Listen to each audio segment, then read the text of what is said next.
পাইনি তাই বাইরে চলে এসেছি বিরিয়ানি নিয়ে। 3টে বেজে গেছে, লোকের ভিড়ে ভিড়, ওই জন্য জায়গা পাইনি বলে বাইরে খাবো আজকে বাদশাহী বিরিয়ানি। বিরিয়ানি কালারটা দেখে নাও বস, 110 টাকায় আনলিমিটেড বিরিয়ানি 150 গ্রামের, এরকম একটা লেগ পিস দিয়ে। এই দেখতে পাচ্ছ বাচ্চা বিরিয়ানির ব্যানার লাগানো আছে।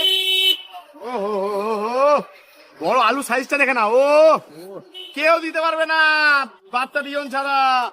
ও রাইসটা কত সুন্দর দেখো, এই দেখো। ও সে দেখি কেমন দেখতে, তো সুন্দর, ওপরে চিকেন চাকর, ভেতরে খড়ে গাজন না তো, দেখা যাক। এই বাইট চলে যাচ্ছে বাচ্চা ডিজন বিরিয়ানি কিন্তু।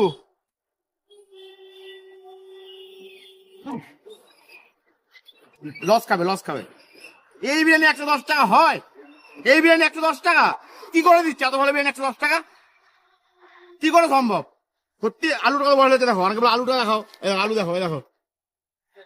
সত্যি কথা বলছি, আমি খাবার ছুঁয়ে বলছি, সত্যি ভালো খেতে। আমি খাবারটা ছুঁয়ে বলছি, মিথ্যা বলছি নিশ্চয়ই, অনেক আমাদের মিথ্যা বলছি না।